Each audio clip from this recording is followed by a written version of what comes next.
Yo, what's going on, everyone? It's Brian and Jim here with Drink a Beer and Play a Game, and welcome to another episode of the Power Hour podcast.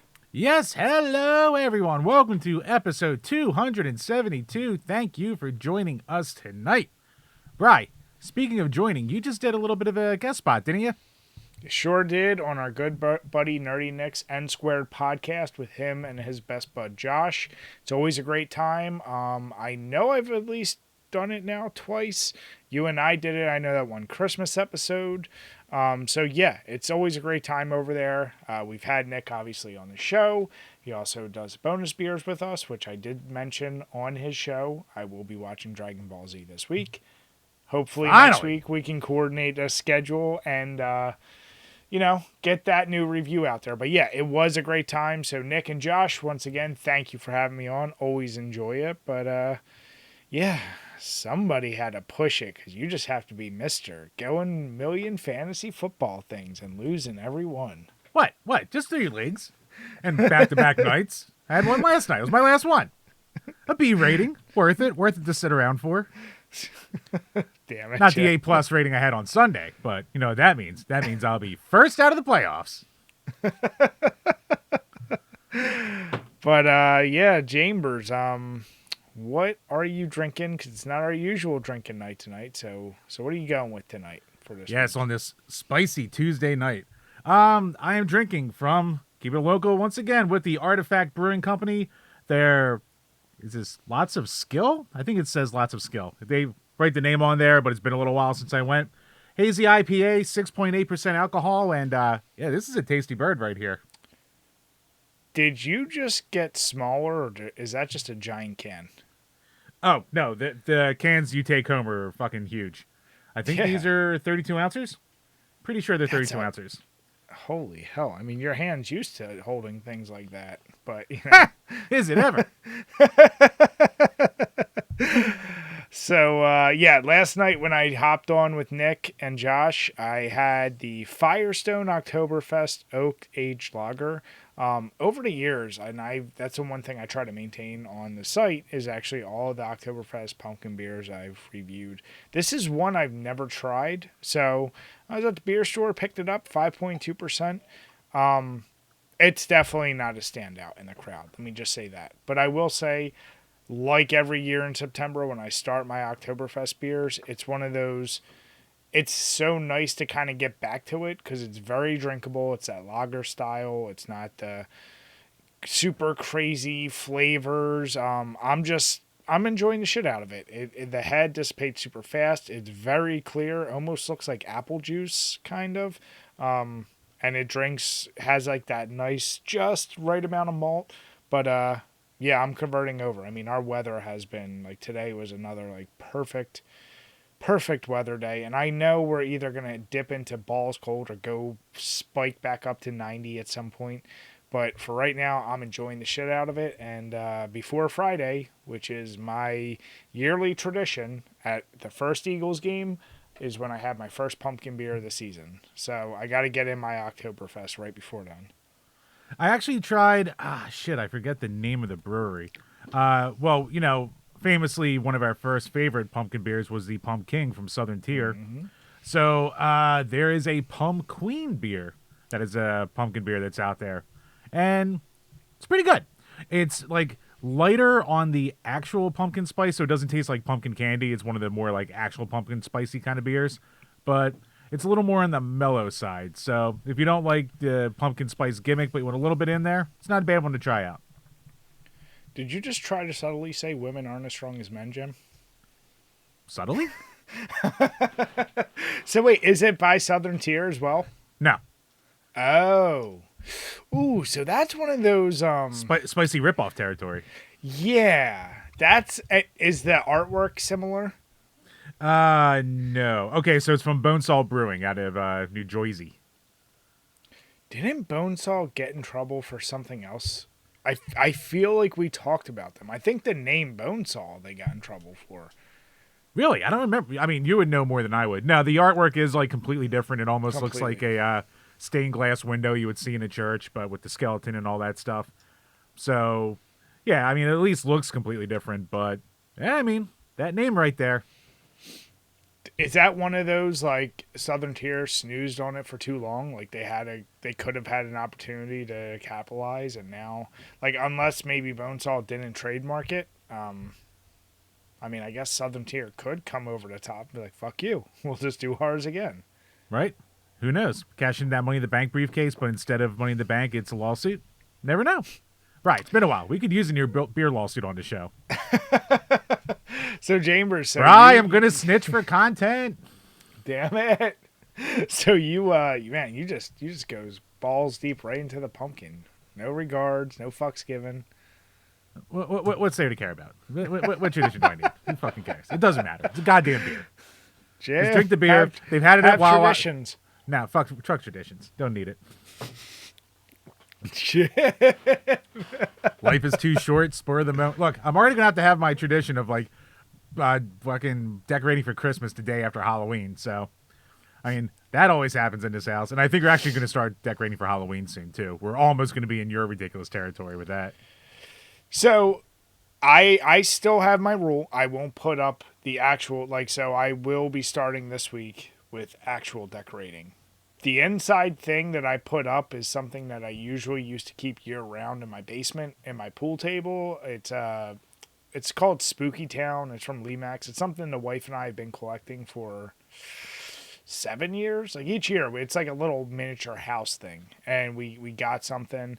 Kids are like, "Oh, can you put it upstairs? Like we want to see it." I'm like, "All right." So I pulled out the horses, build a table, and I was like, "All right, I guess I might as well just get it out of the way while I was clearing out the basement." So I jumped the gun early. I will say, even for me, it was early. But getting that out of the way was important, so then I could lead into my Halloween shit. And yeah, you still do early Halloween decorating too. Yeah, I mean, we're going to be starting probably next week, but yes. Brian, did you ever imagine 10 years ago when we started this damn site that this would be our domesticated lives now? Jim. I got to do a lot of reminiscing on Nick's podcast yesterday. And he asked me a really good question. He said, what was like the favorite thing for me and you creating?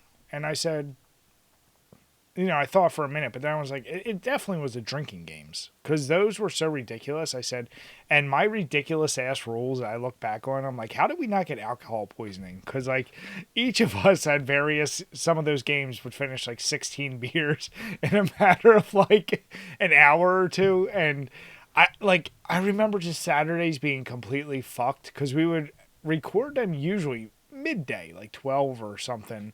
Yes. And yeah, you're like crazy drunk by 2 or 3 and you were useless. And I was like mentioning how you and I really want to do that again. But now it's that, as you said, domesticated life of like, hey, honey, you're going to have to deal with the kids today while I just go get really drunk on just a random Saturday. And we know how well that'll go over. That always goes over well.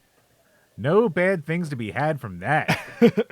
But I said, the fun moments of the shit talking to each other, the absolute demoralizing thing of you're already getting your ass kicked in the game, and then you have the person sitting next to you like, you gotta drink now. You're like, motherfucker. There's more than enough times when you just look over and go, I know. Or in your case where you would drink and I'm like, you still got 5 more. You're like, when? Yeah, the good old days. So yeah, I said that's the videos like I would love to get back to more than all of them. And I said like the reviews were always fun. I said, but for both of us, we kind of had that feeling of you hit a point where it's like now you're just playing for the review. You're not playing a game just for the fun and then happen to be reviewing it. So I said, and the podcast is great. But I did say my favorite thing, period, about the site was definitely our chances to meet folks that we are now friends with, that we've hung out with at cons, at their homes, or just talk to them more on a regular basis. Like I said, that was probably my favorite part of it. So, yep. Or in Bry's case, the back alley of a bathhouse. Different places. Got to do what you got to do, Jim. At least they're clean. Damn it. But true. It's really the most important part. I mean, come on. Now, Chambers, what have you been gaming with recently? Because the last couple times we talked, you were over 100 hours in Slay the Spire, and you were just scratching the surface of Postal 2. Yeah, I've put some more time into Postal 2. I want to really try to finish it up this week, at least the main one, that I can go into the expansion. And I know it's not a long game. It was just a ridiculously busy weekend of just running around in yard work constantly. It's like, oh, it's the first day. It isn't like 400 degrees. Maybe I can get some actual shit done. So, old domesticated Jimmy did some responsibility. There's nothing worse as a 38-year-old man than being let out of work early on a Friday, knowing that your wife and child are out doing something else and having a couple hours to yourself and going, but I need to do the lawn. And then I do the lawn and I go, well, that would have been a fun 4 hours. This domesticated life, Jim. As you said, this weekend having Labor Day off, it was one of those, by the time we're done, Monica and I looked at each other, we're like, well, it wasn't fun, but it was extremely productive. Like, we got rid of a ton of shit, organized shit, like, threw out a ton of things, sold things. Like, it's just one of those of, like, constant doingly shit, and you're like, yeah, it's stuff that needed to be done, but goddamn, like, that was our whole weekend. And, yeah. Yep, not sure so did. Fun. So, have you been still slaying that spire? Well, probably got to have something in the back pocket while I poop. So, it hasn't worn off yet? No, it hasn't. I don't know how it hasn't, but it's like, well, I thought at first, I was like, all right, let me just beat the cursed heart and get the good ending with all the characters and I'll be done. And it's like, oh, maybe I'll try an ascension here or there. So, yeah, now I'm trying to go through the ascensions because I'm stupid. What's the ascension again? Basically, it adds a difficulty variant to every run, and they stack on themselves. So, like, one will be like common areas are more, like, have more life. Then bosses have more life. Then elites have more life. And then they hit harder. And then you start with, like, less life, or you start with a curse. And then you start with less potions. And it just builds and builds and builds and builds. Interesting. Thank that God game... you don't have to beat the fucking heart. Like, if you can get to the last level, then, like, you ascend more, thankfully. But, like, the beyond the third act, basically. So, like, I am never beating that fucking heart with all these goddamn difficulty spikes put on there. But, yeah. And I do have to say, Postal's growing on me a little bit. And there's actually, like, I came across a pretty cool Easter egg that they definitely put in way after the fact. So, I don't know if you're going to come across that. We'll talk later about that. But... yeah, it's like, I'm still not in love with it, but I'm at least appreciating it a little more. I get the loop. I mean, here's the deal. It's not a game to be like, we can't even call a spoiler. Anyone who's ever played this game or knows about this game knows it's never going to be deemed a masterpiece. It's never going to be the worst game. No.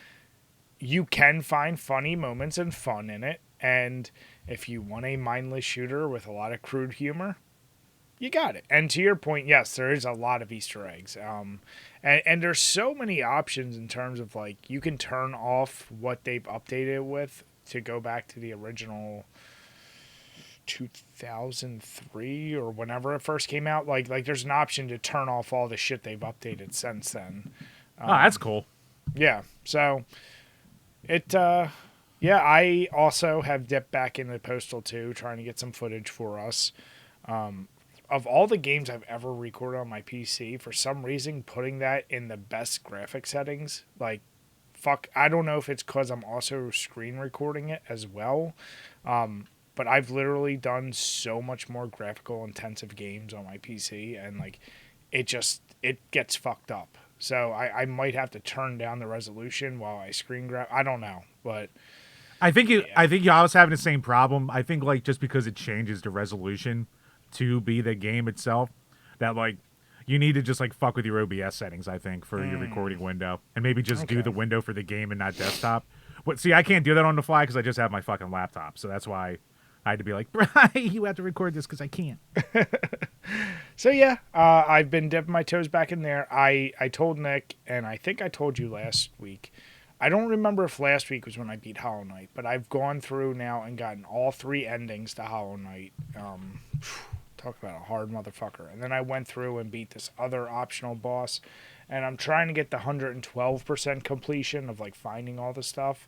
But there's this one thing called Trial of Fools, which is just like a gauntlet of like 39 waves of enemies, and they're just that game is so ruthless, but it's one of those ones like I look at it like a Cuphead where it's like, yes, it's very, very, very, very tough, but your skill can just be matched by your skill. Like that's where my innate issue with Slay the Spire. Like I think I've been on one single run with that for the past 2.5 weeks, and I've lost all interest because the bullshit factor for me, it like kind of kills it with that game where the wrong type of boss going against you in that game, and you just happen to not get the right card at the right moment, and no matter how many times you try to re-cheese or whatever, like it can just be a random thing and you're fucked. It doesn't matter what you do. No mouse strategy is going to fix it. So you're just like, oh, cool, Yep. This run's done. Yep. So that killed it for me. Like I haven't played it in a while, but I have transitioned from the Hollow Knight and loving that to really dedicating to finishing Super Metroid. I actually have my Switch in front of me. I'm at the last part. You beat that game, right? Yeah.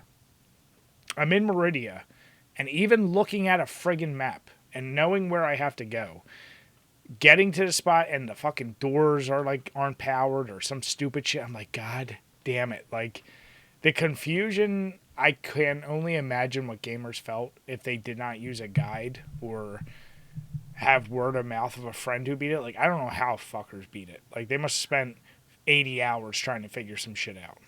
Yeah, there was one part in the last map area. I guess it was Meridia, right? That's the final one. Where I looked in every cranny I could, and I just felt stupid, and I finally caved and looked up a guide. And when I saw it, I was like, I'm fucking dumb. I was so mad at myself for having to do it. It was the only time I did in that game, but it was the only time I had to do it.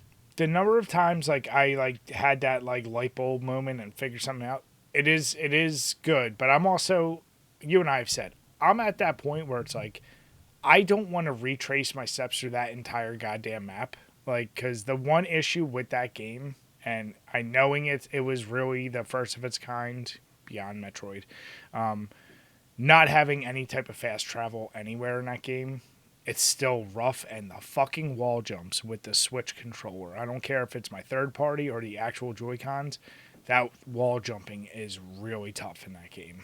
Oh, Bri, don't worry. The wall jumping sucks on an original gamepad, too. So that mechanic just fucking blows. Yeah, but I still, putting aside my bitching about it, it's still a truly amazing game. It's one of those where I wish I had played it back in the day, and kind of like how you were all about roguelikes. Like, I think I'm in this like tailspin now of like I can't get enough of trying out new, really well received Metroidvanias. Because like you and I both beat Blasphemous, and with Blasphemous 2 out, I'm like, well, I can probably just dive right into that. So, yeah, that's been my main go-tos. And Dead by Daylight. Now that they have Castlevania in there, I bought that. So they have Dracula, and I think I mentioned before like the Trevor Belmont or whatever. So, yeah, I've been back deep into Dead by Daylight. So, right now you also have to get what do you call it? Dead Cells crossover with Castlevania. So you get a roguelike and a Metroidvania all in one. I've heard Dead Cells. Yeah, like it's funny because I forget whose video I was watching. Someone we know. Probably Pam. Maybe, yeah, and whoever it was, she is the queen of Metroidvanias. So you know, it probably was her. And I remember she like really disliked Dead Cells. And was kind of like, yeah, it's really not that good. Maybe it was the roguelike aspects of it, the RNG of it all. But yeah, no, like I said, I'm balls deep back into gaming, and I put it all on Hollow Knight. So that's a game, Jim. Just like I was recommending to you for years with BioShock, Hollow Knight is the game you gotta play. That's one I have been meaning for a long time to get to. So. Maybe end of the year once I'm done the Patreon games, and maybe I'll finally go back and finish up Fallout 4. Man, did taking a 2-week break kill my desire to ever touch that game? I'm just like, I can turn this back on, and I went, yeah. You can't, because there is something very overwhelming As much as that's what I also love about the Fallout series, if you take a break and come back, you're kind of like Yeah, you like got I to know be what in I such have a to right do. mindset. Yeah. But yeah, it's the mindset thing because I'm just like, I pick it up, I'll play it for like a half hour and be like, eh. Yeah. Yeah, you need that momentum to keep going and going. And if you take, it's not a game you can take a break from. Like any of those type of games, you fuck yourself if you try and take a break. But speaking of Patreon Chambers, as of yesterday, so we're recording on the 3rd. As of yesterday, finally got out Toilet in Wonderland. Jim, did you see the little Easter egg I put in there for you? No, I still need to watch the review. Good. Good. Don't Now I want to know there's spoil something to it. look forward to. Wonderful. I can already, you know what? If you do, when you do watch it, whatever your text, which I'm sure will be, God damn it, I'll post that in this episode. 'Cause, Fine, I'll watch the damn stupid shit and review tomorrow. and I you mean, the know great what? review that we did. You know what? Actually, here's the perfect cut, Jim. Right now, I'm going to play the thing that I know you'll find. So I'll play that right now.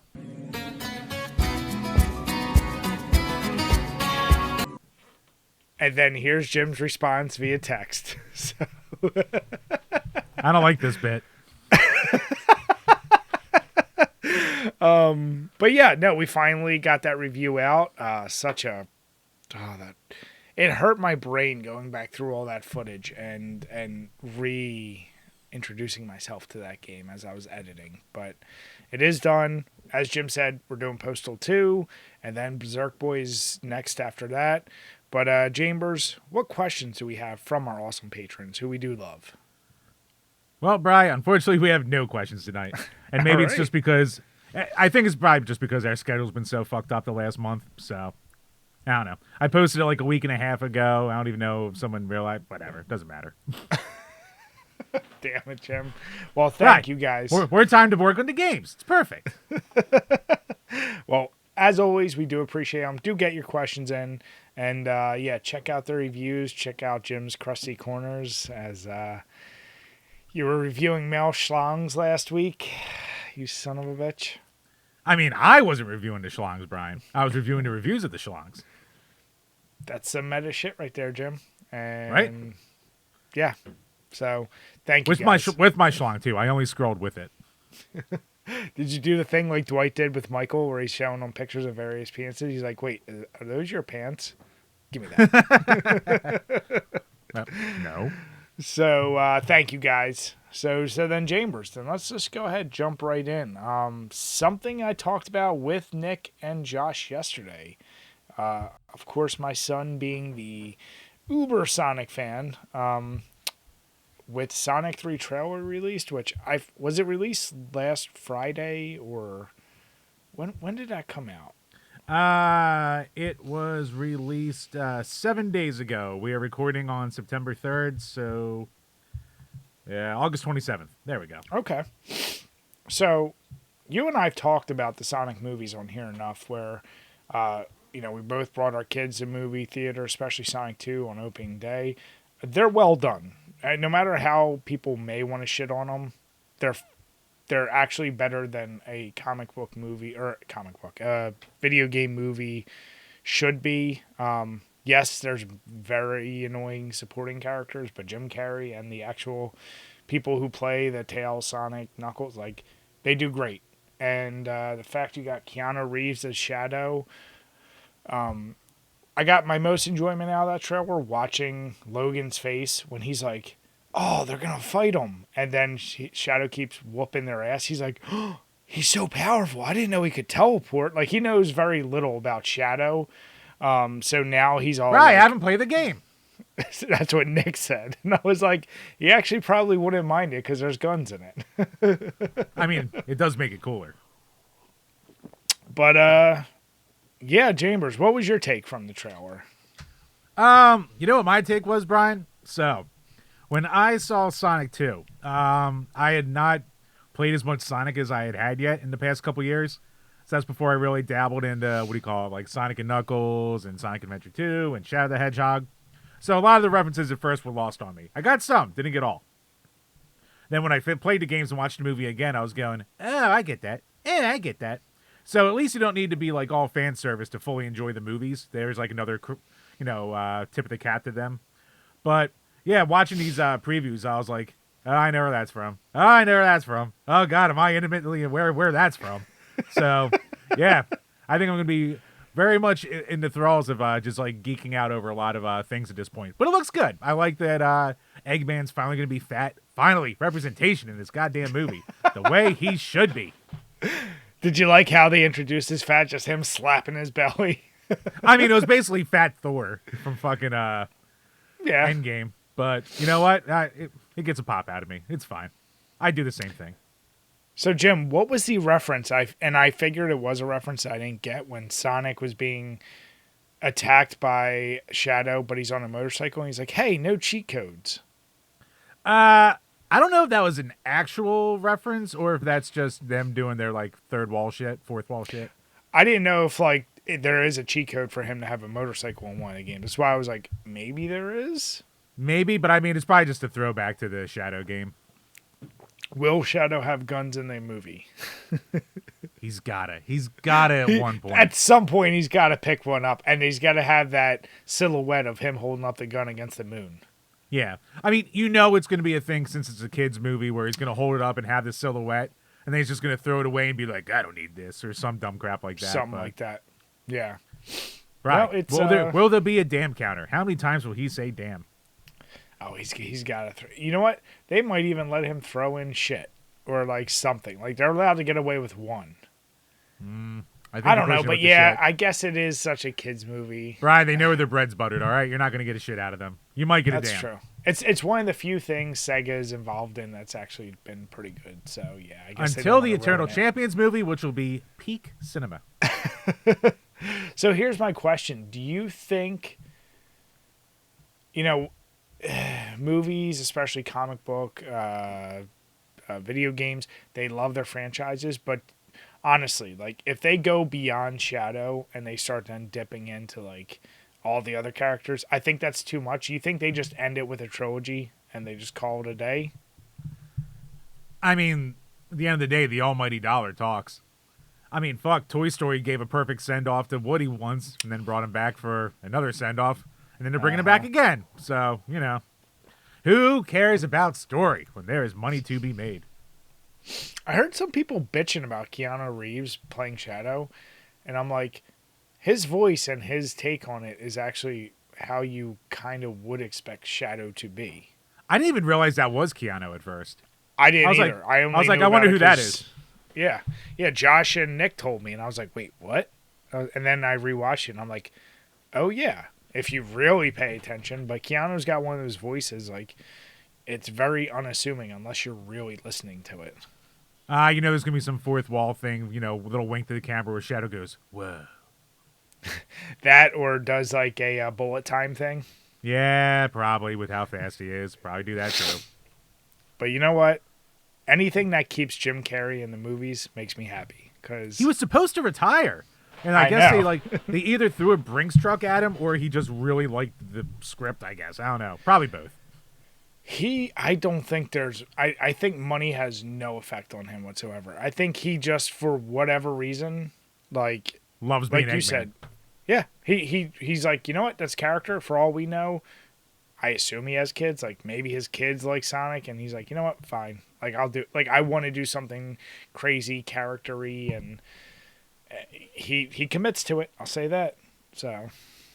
Yeah. I mean, Eggman's kind of a big wacky goof.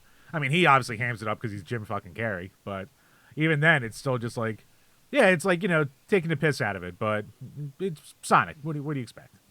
Yeah. So, yeah, that will definitely be an opening day. Gonna take the kiddos. They're already begging about it. So, yeah, it looks good. I got nothing negative to say about it. Yep. Well, let me know when you go. I'll bring the babe. We'll make. Yep. There's a tradition. They saw Sonic 2 together. They can see Sonic 3 together. I just hope they don't have another, like, overly dedicated sequence to the goddamn sister-in-law of Jane Martin again, where it's like 30 minutes and you're like, this really needs to end. But Bri, her wedding, it was so funny because she's sassy. Damn it. I was gonna say something. Never mind. Right, So- don't let me stop you. So, Chambers, let's move on from something positive with Sonic 3 to something that it warms my soul how negative this game is regarded now with good old Concord, which, you know what's funny? Did we ever really... I don't think we ever really talked about this game. Right. I'm almost positive that between us recording last time and us recording today, the entire life cycle of Concord went by. Yes. Oh, no, it totally did. And for those of you who don't technically know, it shuts down on Friday the 6th, but they announced it on today the 3rd that in a couple days it's gone. Yeah, when you're watching this, you'll be watching it on the day it shuts down. And if you weren't aware what Concord is, it's a hero shooter. Right, we're speaking from the past here. In the future, what Concord was. Damn it, Jim. So there's a few things we have on this whole Concord being shut down. One, just the shit show that this game was. Like, I know we didn't ever really cover it. I did see a lot of, like, reviews. I forget who it was specifically, but, like, shitting on this game. Of, you know, of course, like, oh, it's woke agenda. It's all these, like, blah, blah, blah, blah, blah. And it's another... The Grumses and the Friday Night Tightses. I don't even know if they talked about it, but I know Grums was all over this one. He sunk his teeth right into that, saying, you know, the woke agenda, blah, blah, blah, blah. It's going to kill this game again, blah, blah. And, Which, say what you want. I think when you look at the characters, they are... You know what? In the world of hero shooters, it's a type. I'll say that. Like, you look at the characters and you go, huh, that's something. I watched the gameplay footage, and to me, you could throw this against the other gazillion hero-style shooters like it, and I wouldn't be able to tell what's what, other than the characters themselves. I know nothing of how the game plays. The only thing we all know at this point is it had... Like, I think max at any given point, like 100 players, like some ridiculously it was low like number 650 maybe at once. at its peak. At its peak at launch. Like, that's awful. For a AAA game that had a huge budget, to have that is... disastrous. We've talked about a lot of flops. Like, that's like all-time flop. Like, the game took 8 years to develop, cost $200 million, and they shut down like Sony, like Japan studio to put people into working on this game. Like the beloved Japan studio that like made all their like new IPs that everybody likes. They shut that down and put those crews to work on this. For 10 days later for them to say, yeah, we're going to shut this down and rethink what we're doing with it. Holy crap. So, okay. Putting aside, like, well, I guess don't put anything aside. When I watched the gameplay footage, it didn't seem like the gameplay itself seemed egregious. It didn't seem like it was anything revolutionary, but, like, copying a format of a style of a game, like, should not make it be such a bad flop. So, is it the characters themselves? Is it, like what would you attribute such resounding negativity and zero support for a game like this? I mean, you can be fair to it and just say, you know, it's people being mad at Sony for what they did with the studio and for an overly bloated genre. But fucking, man, you know what it is?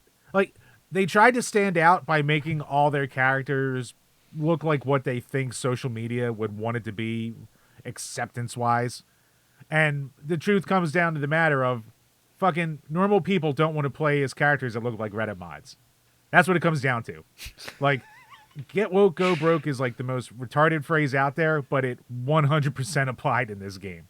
I can't put it any other way. Like, it's just, you look at these characters and you don't want to play as any of them. There's nothing appealing about it visually. So you have completely unappealing characters in an already bloated genre of game that there's nothing to add to it. So it was like it's a blatant cash grab, it's a blatant money grab, and it's just unappealing in damn near every way. Holy shit. Yeah, yeah. Like you said, if you're trying to be fair, you could just argue oversaturation, da da da da. But like that doesn't do it justice. And I think to your point, like the characters themselves are not appealing enough. And for the few very vocal supporters of this game, well, apparently it points out what we've always said. Like the loudest folks on Twitter, and Twitter itself only makes up what 2% of the population, if that. Well, Brazil gone now as of this week, even less. Damn it, Jim.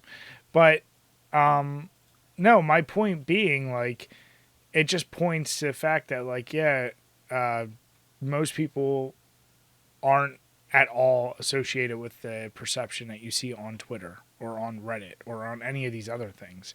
So, yeah, make characters, like, I hate to say it, but, like, make characters people want to play. Make a game just be a game and let the gameplay stand above all else instead of just copying. Because did that, what was that Marvel hero shooter? What the fuck was that called?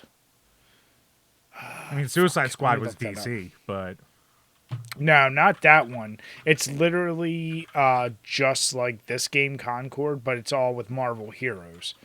It's Marvel Rivals, team-based. It comes out in December. So that one, I didn't even hear this. What?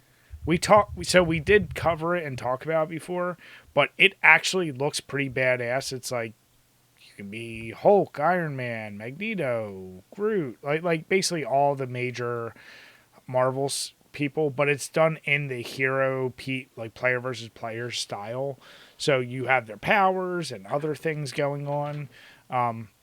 It looks like all the other things, except you just throw in Marvel heroes. You know what? I mean, we're running the gamut of these like genre styles here.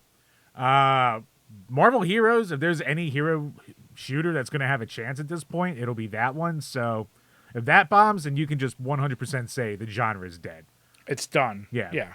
Like that'll be like the last hurrah, basically, because if like the Marvel sycophants can't save it, then there's nothing that'll save this genre.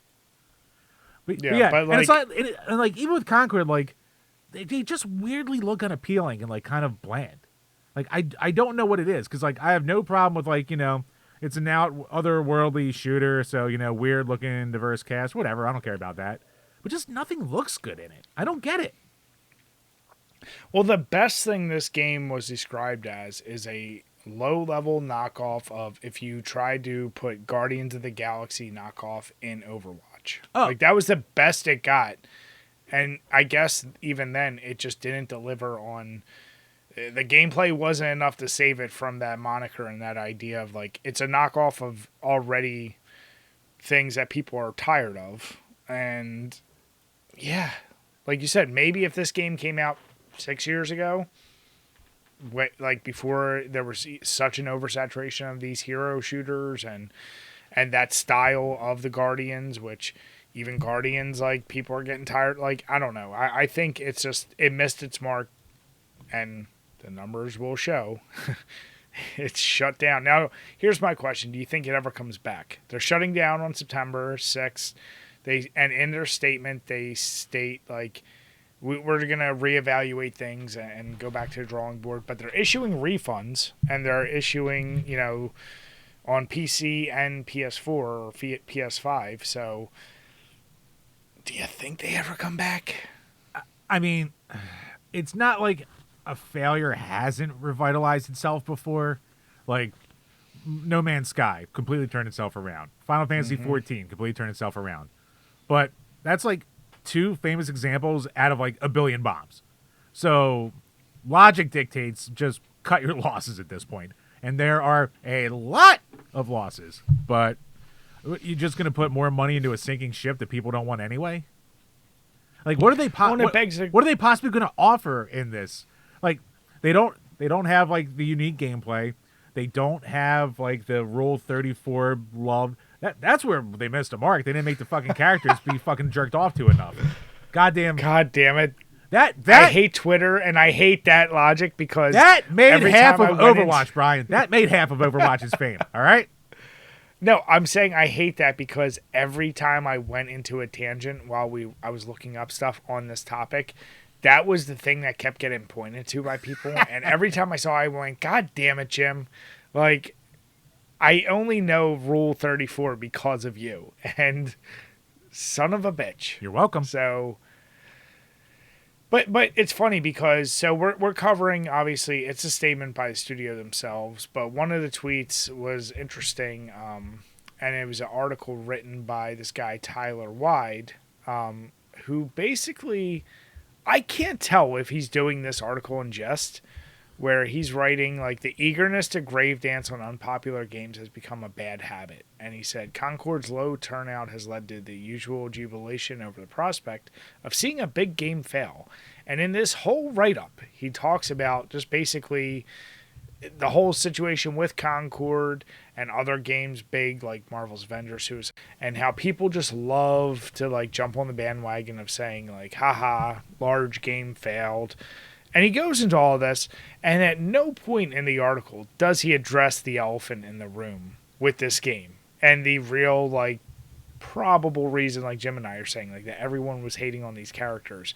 Like, it's almost like he's purposely being so oblivious just to get the interaction of people being like, did you really write that article? Because then I went to his Twitter, and that's what everyone's like, dude, that was one of the worst articles I've written. The top comment on his thing is, you seem heavily vaccinated. Like, the shit that this guy is getting for his article, I really can't tell if it was on purpose or not. Or was he just that willfully ignorant and maybe didn't know, and he was probably assigned to write on this thing. Like, I can't tell. I never know what's real anymore on the internet, Jim. Well, it's oh my God. So it's weird because it definitely, like, especially PC Gamer, like I talked about it. We talked about it with that like Batman article they wrote with the whole Batman's the bad guy kind of thought. And their haha, we rated dicks article. Like, I don't know what like PC Gamers definitely try to go to that like lefty Reddit tier kind of internet space. And this is a weird article because like the big knock for a lot of Twitter against the Concord haters is they're just like, oh, it's all the right-wing chuds who are fucking, they're causing us to fail with all their hate rhetoric and stuff like that and their racism. So it almost seems like he wants to point towards that, but he doesn't want the direct shitstorm, so he's like tap dancing around it the entire time. Like, it kind of seems like he really wants to say that, but he also is like desperately trying to somewhat be fair, but he's thinking that in the back of his mind. And it's just a very weird article. It doesn't commit to like any side, really. He just like kind of goes, I don't know what happened to it. But he's like, but it's not good that people dance on it. And it's like, yeah, does it suck that a lot of people are probably going to lose their jobs because of this game? Of course. And it's because of like upper level mismanagement and all the usual shit that you deal with in the game industry. But it's just like, like instead of like a company make it like one rich guy and have him do an extreme bomb and people are going to jump all over it and no one's going to care.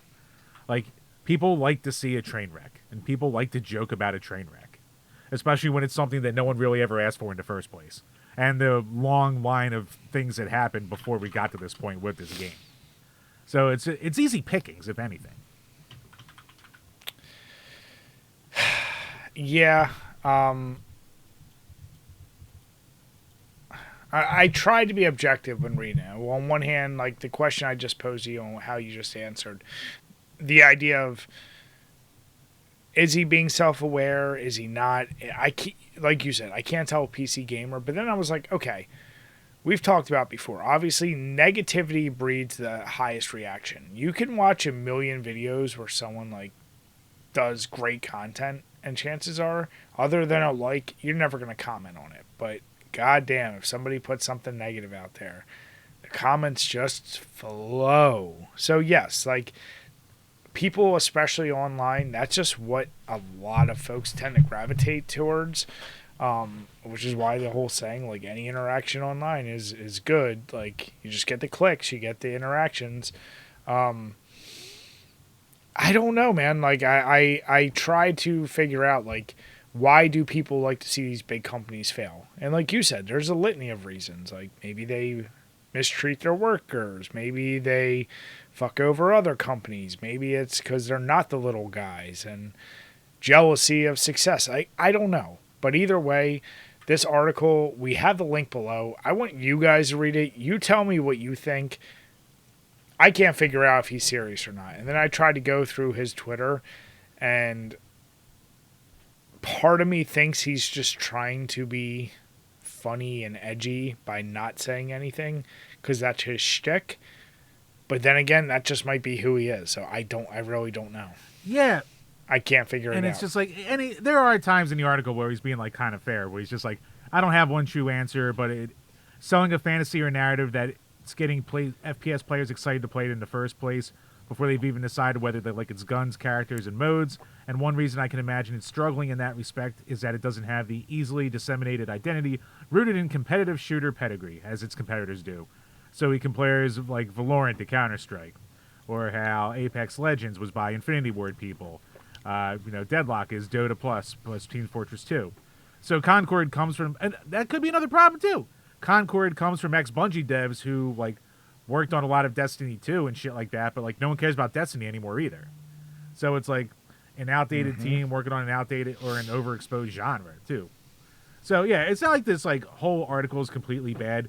A lot of it seems tiptoey, but he does have a couple good points in there. So it's definitely not like the worst article in the world or anything like that. But I don't know, it just weirdly doesn't commit to anything.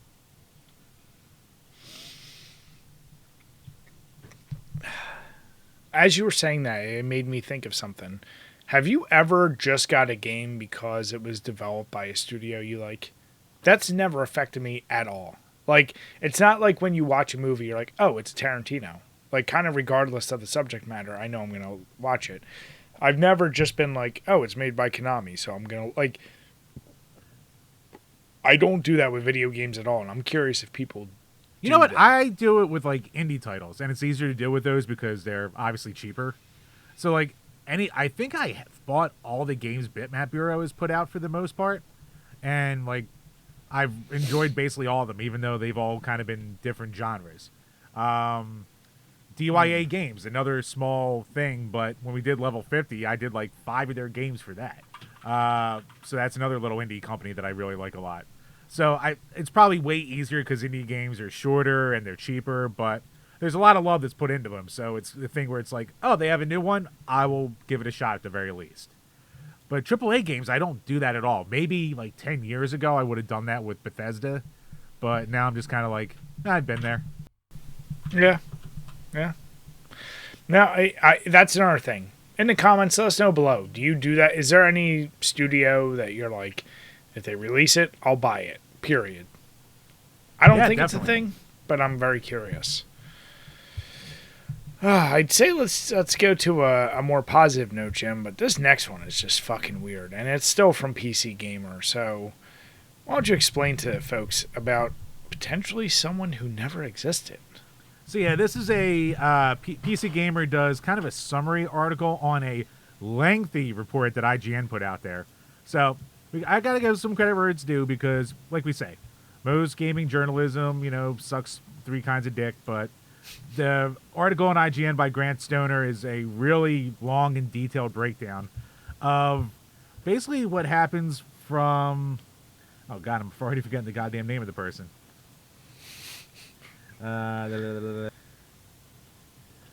Banks. What was her name? Sarah Banks? Oh, yes.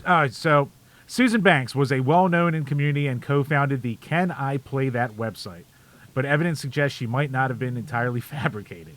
So, the long report claims that the advocate for accessibility in games who co-founded Can I Play That may not have actually existed at all, but instead appears to be the creation of her purported romantic partner, Cody Craven.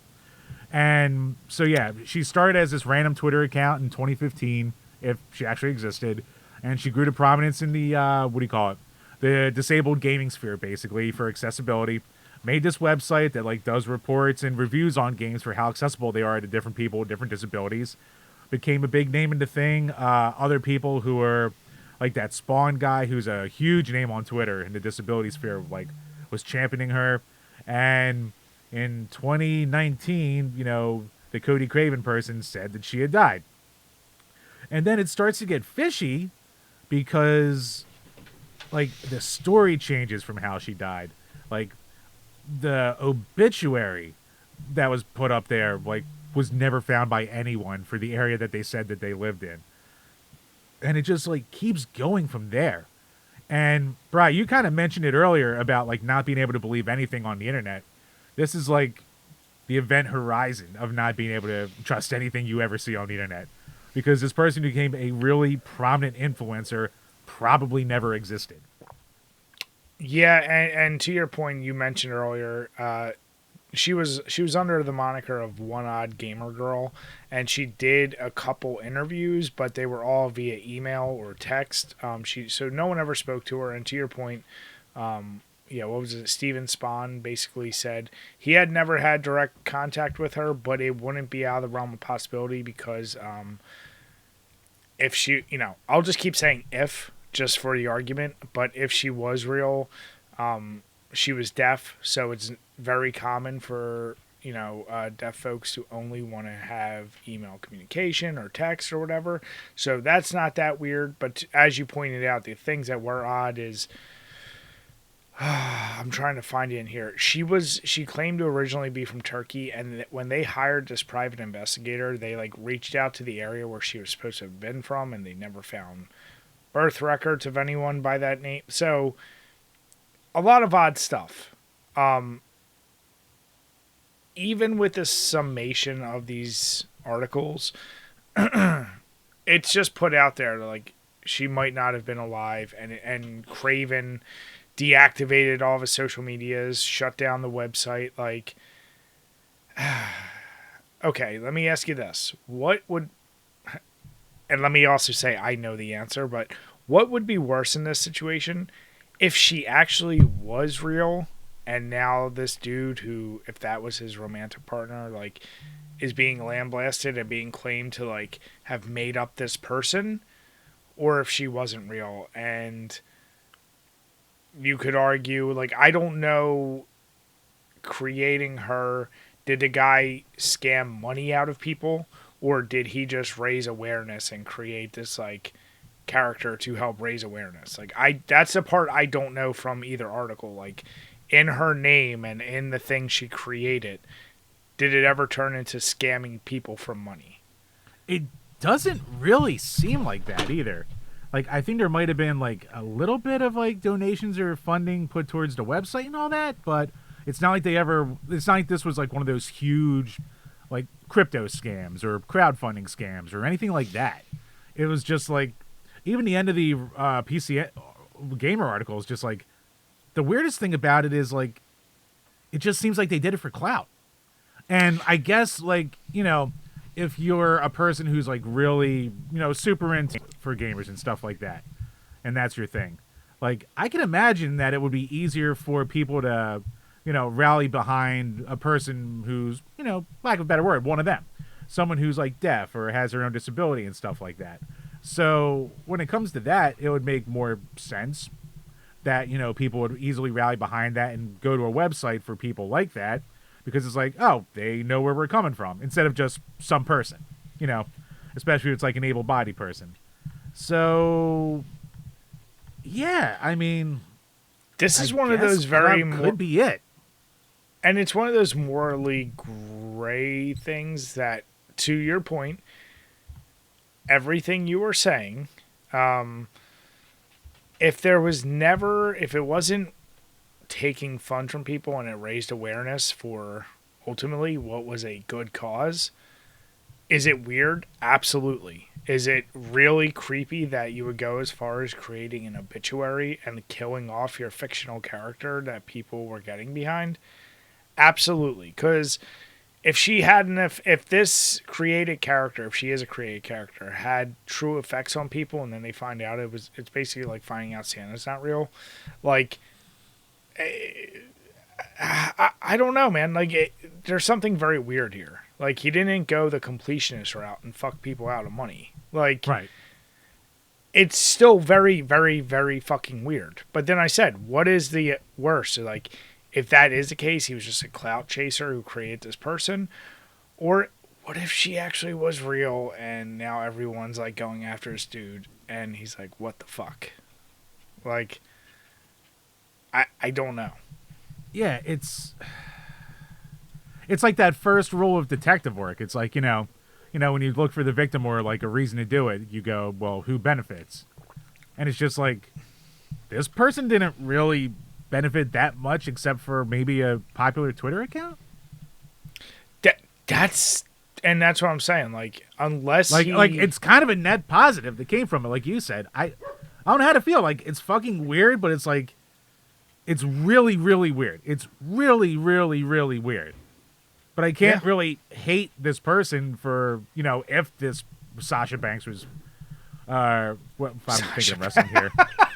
I watch too much goddamn wrestling. But, if this Banks was like, made up, it's like, pretty net positive still came from it.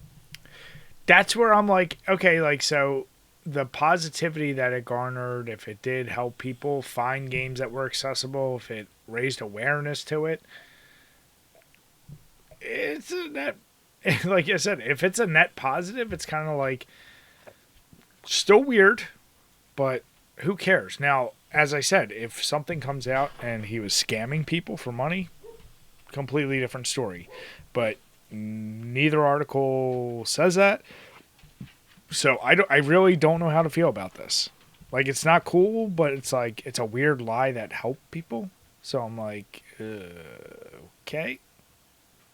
Yeah, so, I mean, let us know out there in the comments below. Like, how do you feel about this one? Like, do you feel dirty about it? Do you feel like anything bad really came from this being fake? It's just bizarre. It's probably the most bizarre story that we've covered in ever, maybe?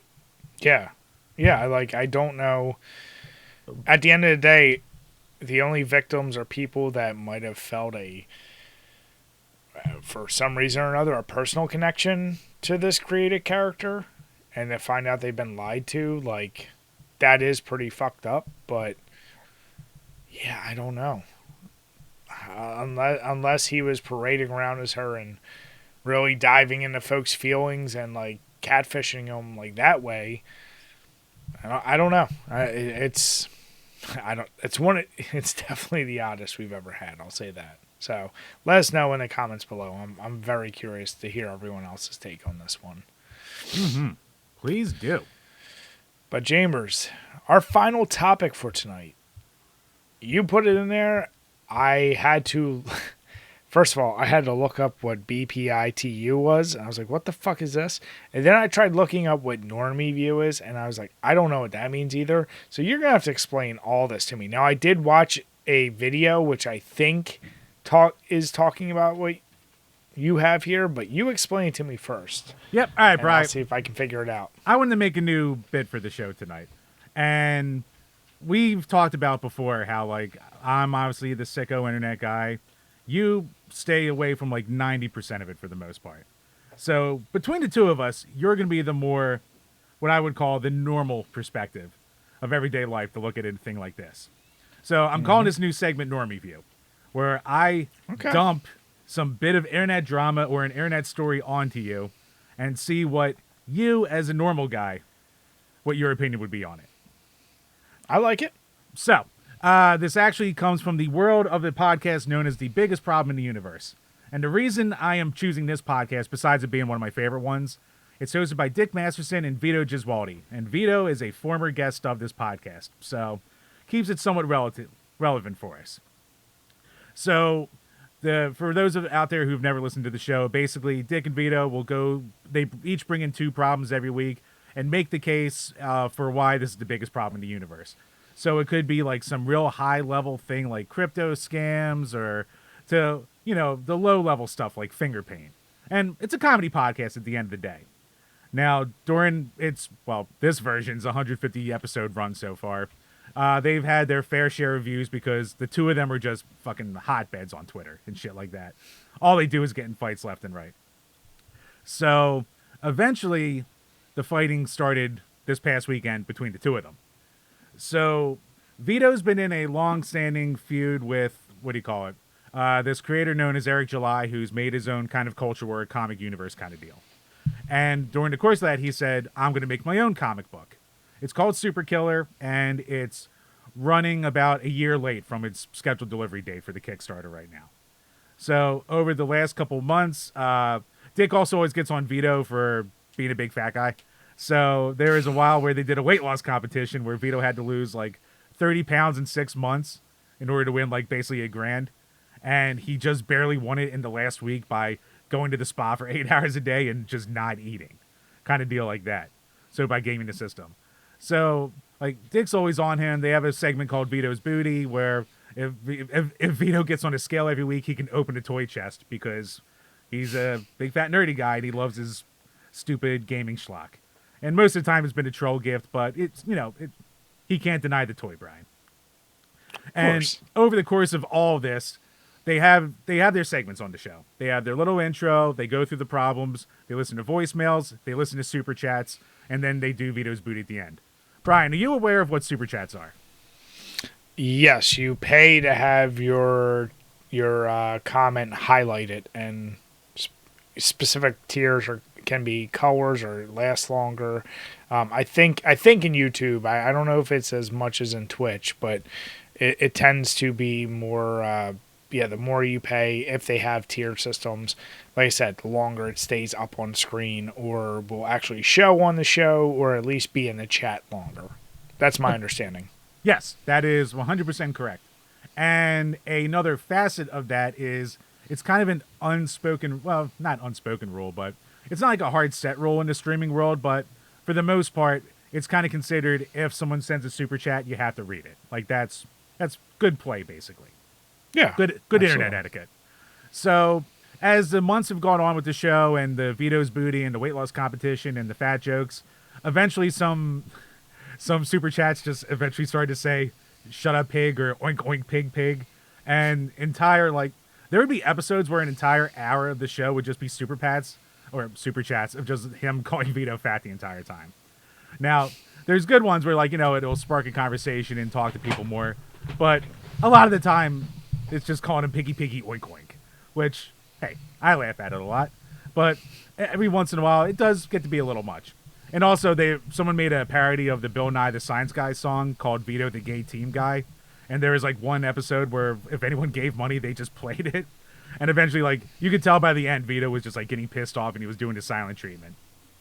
And that was kind of the start of a slow roll, an avalanche, if you will, where the next week Vito started skipping super chats in general that started calling him pig or shit like that because, he got sick of it. But he wasn't really admitting to it either. He would be like, oh, I'm just sick of the boring jokes. Until the beginning of this past week's episode where even before the live stream started, he started banning anyone from the chat room, from the live chat and from the channel who was basically calling him a pig even before the show. And that just set off this huge firestorm. All the Facebook groups and the Reddit are just screaming at Vito the entire time. Even him and Dick were fighting viciously on Twitter after a certain while. Dick's producer Riley, who's one of Dick and Vito's biggest supporters for years, they got in a huge Discord fight apparently over this stuff in the biggest problem Discord.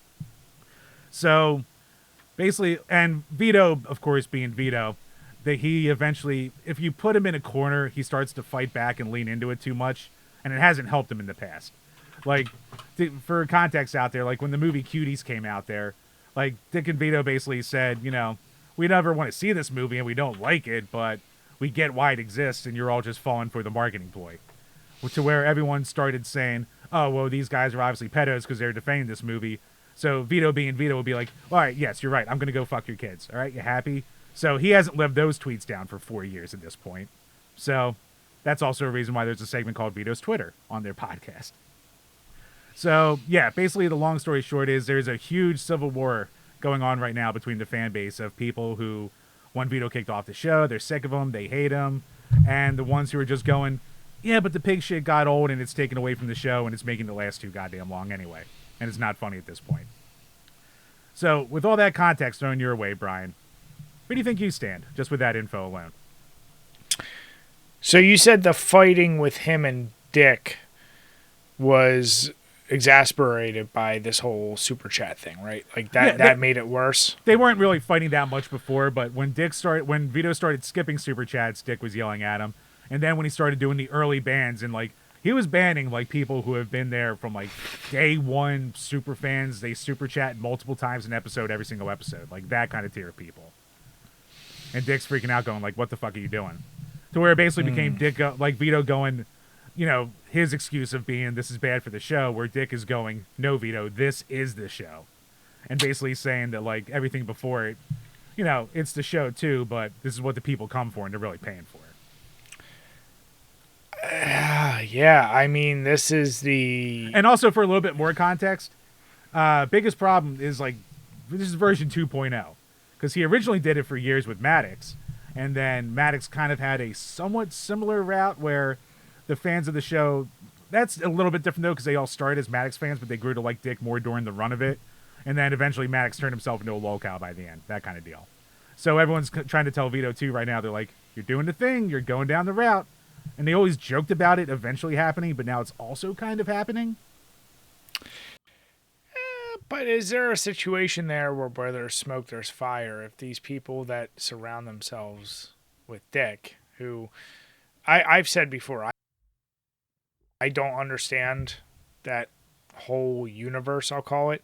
And anytime I've ever seen his name, I don't see his name not associated with Maddox. Like, I think they were in a civil talks about, it's like a terrible breakup, or Maddox fucked his mom or something. Like, the anger and the continual following up on it is like, whether it's for the meme or for a joke, like at this point it's like he's holding on too hard. And I don't know, that's obviously its own thing, but sticking to just Vito and this Dick thing, it's a show completely based on negativity, and both of them are,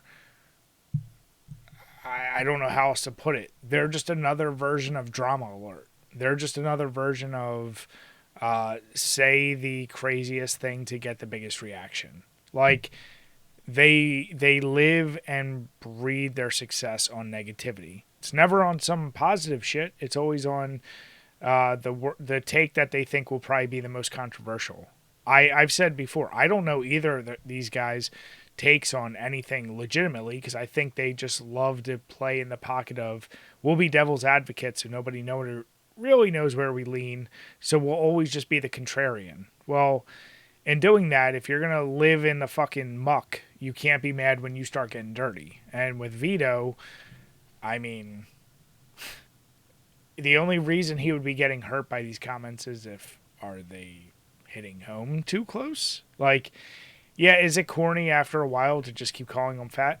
Yeah, but yeah, like you said, the internet will pile on if they see a weakness, and clearly now they've seen this, like, this is affecting him, so they're going to lean in harder, and they fostered this type of audience. So it's kind of like you've created this situation, and now you can't bite the hand that feeds. Like, to start banning folks is crazy, and I don't know their relationship, but like, does Vito run it that he has the authority to that, or like, should he be running that? That'd be like if me and you went live and you just start banning people without telling me. I'd be like, what the fuck? Don't, like, you can't just ban people because you're angry. Like, I don't know their relationship, if it is a half and half thing, or if Vito has a larger sharehold of it or something. I don't know. No, it's half and half, at least from a business relationship standard, as far as I know. At the same time, Vito's fucking human. Like, how often can you be called piggy oink oink before it gets to you, right? So,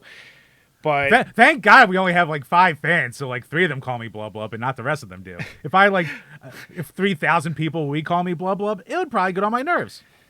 But I've seen their shows, and they make pretty good bank. And if somebody paid $20 to just write the term blub blub, you'd be like, you're a fucking idiot. Okay, like, you just paid me $20 to insult me. Like, that, right. There's a mentality there too, right? And that's probably a big reason why Dick's been getting so mad. Is we're not talking $20 for that, Brian. We're talking around $12,000 a month that they're making off this show. Well, no, that's my point though. Like each comment, if you can give me $6,000 a month, you can write whatever the fuck you want in the comment section. Not to say I won't get pissed off eventually, but yeah, like, it will wear on you. But like I said, they bred that, like, certain people, you see their communities, and there are certain ways. that community, it does not shock me at all that they would be like that. So it's like they love that community for that reason, and now they're turning on you. It's kind of like Vito, like, you hate to say it, you are the character that you've played for this time. Like, if you don't like it, you can change your lifestyle. You can change things. I could see where Dick would be mad because, like now you're affecting the bottom line, right? Like, and if they're doing that and this is their business, and I assume their primary business is being content creators, you shouldn't be fucking with your livelihood. But at the same time, if Vito can't take it anymore, don't do it. Like, there's that avenue too. So the banning people, the not liking comments, you know me. I'm not about banning. I mean, unless I think the very few times you've ever banned people is because they put some pretty crazy, like, racist shit, like some shit that you're like, okay, yeah, I just don't want that at all associated in our comment section. Oh yeah, but like when people talk, yeah, like the only person we ever us, the only person we ever banned from our Discord besides like crypto bots is a guy who just woke up one day and went, you know what? I don't like the Jews, so I'm just gonna put 10,000 memes into your Discord right now telling you why I don't like them. And I woke up one day and went, uh-oh, and had to go scorched earth on that. Yeah, like that I'm fine with, but when someone just wants to talk shit, like, here's the deal. The other reason why I'm not online, I'll throw shit right back at you. Like, I don't mind, like, engaging in that, but, like, yeah, if this was your livelihood and you make $12K a month and, half of that is just people calling you piggy, I kind of, like, I think Dick is a dick. If I'm being blunt, I think he is a dick, and that is his whole personality. He's literally a human troll. Like, that is like, when the books are written about him, or any articles, at the end of the day, they'll be like, oh yeah, he was that, like, internet troll who dressed up as Dr. Phil. Like, that's kind of gonna be it. And with Vito, it's kind of like you're loving the life until it was turned on you, and if you don't like it, you can get out of it. So I can see now. Do you think more people are taking Dick's side or Vito's side with this whole argument? It started off very much as everyone like being against Vito in it, but I'm in some of the Facebook groups, and you're starting to see a turn where the people who are getting really, really mad, like, consistently about it, everyone else is just going, dude, calm down. Like, you're proving Vito's point here about, like, being too nuts about it. Like, some people are like, oh, we know his address. We should go to his address and put, like, a pig in front of his front door. And people are just like, or you can, not do that. And, like, people are, part of, like, Vito's comic is late, but he did give out to the backers, like, the first 20-some pages of it. So, in black and white, not fully colored yet. So people are just going into these groups and spamming them everywhere to, try to fuck with his money, I guess. Stuff like that. To where, so it's half and half there. I think it's still mostly, because, the show started as, like, with mostly Dick's fan base anyway. So a lot more are taking Dick's side, but there is, like, a contingent that's just like, yeah, but Vito isn't entirely wrong. Like, sometimes the segments do go on too long, or some of these repeated jokes are, like, just kind of lame. So, yeah, there's definitely a divide there, but I think it's still more on Dick's side. I think the worst thing that Vito and I think did in all this, and sorry to stop you real quick, but, like, basically any other big YouTuber or a streamer who is talking about it right now is basically taking Dick's side. But I also partially think that they all also know where their bread is buttered, and they're all going to placate their super chatters and stuff like that, and they would never, like, dare mess with that, which I kind of get. But here's the thing I'll say, and because we don't have them, it's easier maybe for me to say, like, you don't owe super chatters anything, right? You don't owe, like unless you have something written up, like, if we get a super chat, we will read this. Like, you and I have said, if you ask us a question on Patreon, you're supporting us, we're going to read it, period. Like, it doesn't matter. Like, we will read it. We've had some questions that literally, like, they didn't mean anything. They were just kind of like, Jim, when are you going to stop touching yourself? Like, that's too extreme. But my point being, yeah, we'll read that. A super chat is one of those things. There's an expected etiquette of, yeah, you should read it because people are putting out money there.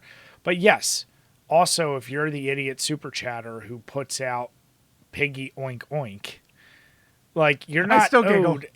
Yeah, it's funny, but you're not owed anything. Like, if the person just decides, you know what, fuck it. Like, if you want to be a rude and a dick, I always go back to that. If you want to be rude and a dick, I don't have to read it. Like, it is what it is.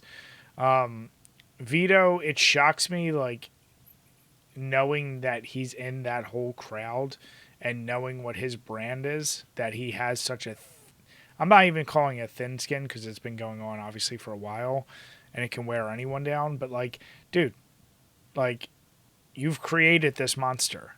You are this persona. So get over it, get paid. But Dick is also probably leaning a little too heavily into it and can probably also recognize if the entire show becomes about that, that is going to be pretty boring and eventually that is going to wear off. And the problem with that is now they've made it a thing. So the trolls that they love and they've created are always going to clamor to that. Like, the show will be about nothing else but that the next time those two get together. Period. Yeah, I mean, the most recent episode when all the bannings happened, like the first 45 minutes was them just going back and forth about that. Even before getting into the problems or even who won the week before and shit like that. So, yeah, and I'm actually really glad you brought up the point of, do you really owe it to read every single one? Because there's another podcast out there. It's called Who Are These Podcasts? It's a podcast that reviews other podcasts. And they have after they talk about a news show, they have their rotating cast of characters of like shows that have become enemies of the shows or locales for them. And two of the biggest ones are Stuttering John, formerly of Howard Stern and The Tonight Show, and Opie from Opie and Anthony. And these are two guys who were on top of the world at different points. Like, Opie's still doing well. Like, he has like a house in the Hamptons and a condo in Manhattan because he made a fuckload of money from Sirius. And he hasn't blown through it. But like, he runs a live show now where like he has like 30 people in the chat room and he'll read any super chat that they put in there. And Stuttering John at this point is a divorced alcoholic living in a disgusting one-bedroom apartment that's covered in roaches and Coors Light cans. And his entire monetary lifestyle now is basically going onto live streams almost every day and yelling at his super chatters who, like, you know, try to troll him, and he like starts talking shit about all the other creators out there. So it's like, the thing is, like, Carl, who runs Who Are These Podcasts, he goes, like, I know they're reading it because, like, they know this is how they make their money, but, like, you don't have to read these comments all the time either. Like, you can save some dignity. So it's like, it's that give and take. Like, is it the only way you make money now, but that's what you cultivated, or should you actually stand up for yourself, too? I mean, I don't know Vito personally. We've had him on here. As you said, when he gets backed in the corner, right or wrong, he'll just double down on an opinion, and it sounds like most of the time he has the worst takes possible from things I've heard. I don't think he's in a situation that he should double down. Like, I'm all for standing your ground. Right. I mean, you would like some of his opinions. In a way, you're very Vito-ish. Like, one, you've never gotten Supersonic in any Sonic game. You think I got Supersonic and Sonic and Knuckles. What are you talking about? No, you didn't, liar. Yes, I did. You think Ocarina of Time's overrated in a garbage game? It's overrated. I didn't say it's a garbage game. See, now you're just Vito because you're lying. Right. You're the Vito of the show. All right, you know everyone. What? In the super chat below. Put go down piggy, Jim piggy, oink, is a oink, blub Brian. blub oink oink. Jim, did you just make yourself Vito on this show? Good job. I mean, let's be honest here, Brian. If it's going to happen between either of us, it's going to be me. But my point with Vito is like, yo, if you wanted to reverse it, do the 8 Mile shit. Take the fun out of it for him. Be like, yep, piggy, oink oink, haha. Like, make it so it's obvious that it's so corny that if somebody still wants to do it, fine, do it. Like, but you'll make money off of it. Like, you know what I'm saying? Like, play into it. Be like, let me guess, you're gonna say I'm fat. Oh, cool. Thank you for the $20. I'm fat. Like, you know, like, really lean into it harder, and then people will start feeling stupid. If they start seeing it's affecting you, they're winning, and they feel like, yep, I got them. This is worth it. If you read it like nonchalantly, like, oh, Vito's fat. Oh, cool. It's another creative one. Like, you could spin that shit really fast. But now, like I said, if it's gone down this path, and Dick, between Maddox and Vito, he seems like someone you probably would not want to do business with or be in dealings with, because he's probably gonna fuck you over in one way or another, from what I've gathered. He's a cantankerous boy. I actually do think there might have been a come to Jesus discussion at one point, because Vito did abruptly just like put out a tweet saying, all right, I'm sorry, like for the good of the show, I don't want the show to end, so I'll stop my shit, basically. So do you imagine everyone's going to double down on the next episode just to see? Oh, I think they are going to be rolling into super chats. It's going to be like a fucking 3-hour segment probably next episode. I'm fully expecting like a 4.5-hour episode of just people just spamming the shit out of the chats.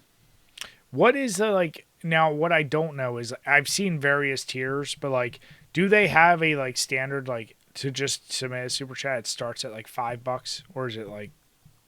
No, because there's been like, actually there for a while before it got into the whole piggy oink oink phase. There was a time when Dick was like, stop reading all the $2 super chats, they all suck. Like there's a thing like that. But then, you know, he turns around and yells at Vito for not reading a $2 super chat, calling him fat. So I think the ultimate test here would be if the fan. Now you said the majority of the fans that watch that show are probably came from Dick. Yeah. I would say now, if those fans turned it on Dick, how would he respond to that? Like if all the chats were making fun of him, he seems like the type that wouldn't handle it very well. I don't know, because he's taken a lot of shit on, like, he's been in the online sphere for over 10 years now with, like, a decent amount of fame. And, like, he's had a lot of haters over the years. And he's just kind of... No, but the trick is you got to find the weakness in him. Like, Vito, they're making fun of a thing that clearly he's, at the end of the day, at one level or another, he's insecure about. So if you find that with Dick, and that was what everyone pointed out, I'm sure it would wear on him. Because at the end of the day, these guys are human. Like, yeah. You can always say. I mean, as a fellow fat, it gets to you. It's the thing. Yeah, I just, and to anyone who would spend their money on that, good, dear God, guys, don't be a fucking super chat for a podcast like that just to write piggy oink. Here's the deal. Just write the goddamn comment and don't pay the money for it to be highlighted. Especially now if they're not reading it or they're not going to read it. It's such an extra waste of money. It was a waste of money before. Let me just be clear. Now it's an extra waste of money. Good God. Well, that is a weird thing with like super chat culture, which like obviously it's easy for us to talk about it because we don't give a shit about it because we don't do it. But it's a thing where it's like there's definitely people out there who like the best thing that can happen to them in a week is like to have their favorite internet daddy say the line that they wrote and possibly laugh at it. So super chats at the end of the day, you are at a strip club throwing a $1 bill or a $5 bill and you're expecting reciprocation. Like that, it's a weird way to look at it, but that's exactly what it is. Like you are literally just throwing your money and you just want validation from one way or another. And there's something kind of creepy about that. And it's like, now you have an expectation. I gave you money, now dance for me. Like, right. Does that make Vito the stripper that threw the $1 back at me? That makes Vito, you threw the money, you expect him to do the trick, and he goes, no, I'm not going to do it because you talked mean to me. I mean, it's true. There has been no money refunded, so yes, he is not that stripper who did not want my money. I mean, and that's the weird thing with super chats, right? Like it's one of those. At least like with like Twitch, I know you can get paid whatever, but like at the end of the day, really what you pay for is like, hey, I'm subscribed to you now. And I feel the obligation, if someone even just follows us on Twitch, no matter what I'm doing in a game, like, yo, thanks for the follow. You know, and some channels, they're getting hundreds of people following them or subscribing, so they probably can't call them all out. Right. But yeah, if there was a thing on Twitch and I was playing a game, I don't care how much you paid. If you're going to pay some shit to insult me, I'm not going to read that shit. Like, but then again, it's not my livelihood, so maybe I don't know. But there is that weird culture. If you're somebody who is a super chatter, or supporter, like don't think that just because you gave them money, like now they have to do this thing for you. Like I don't know. That's its own weird culture, I'll say. Yep. Funny coming from us with the Patreon. We always answer our shit though. That is true.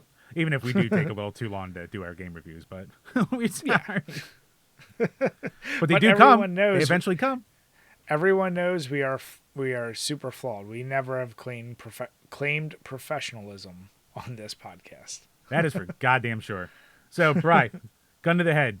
What side are you in this? Team Dick or Team Vito? Is Team Dick's ultimate thing that he just thinks Vito's needs to deal with it and read it, or just suck it up and move on? Deal with it and read it, suck it up. Like, basically you made it out of these super chats is what you need.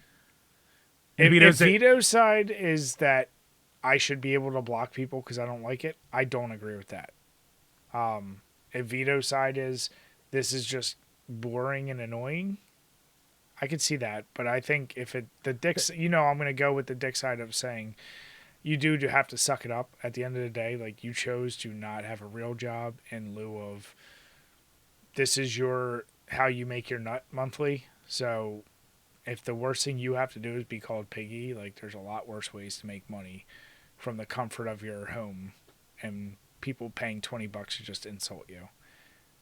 We live in a fucking city where you can be insulted for no good goddamn reason. And I don't get paid $20 for it. And how?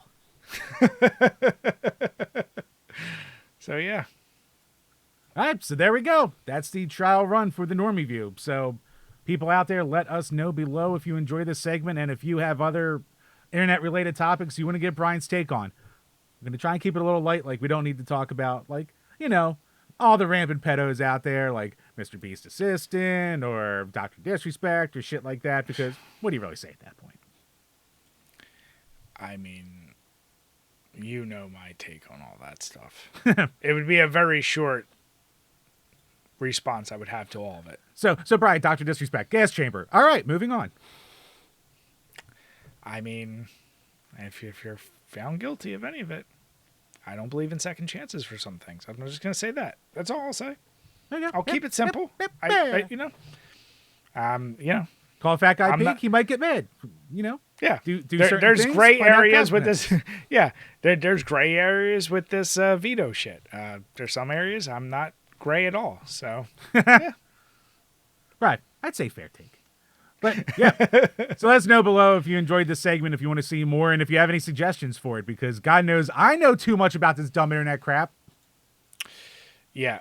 Jim, I might have to double down on this and also just like once a week, have you explain to me something I found online?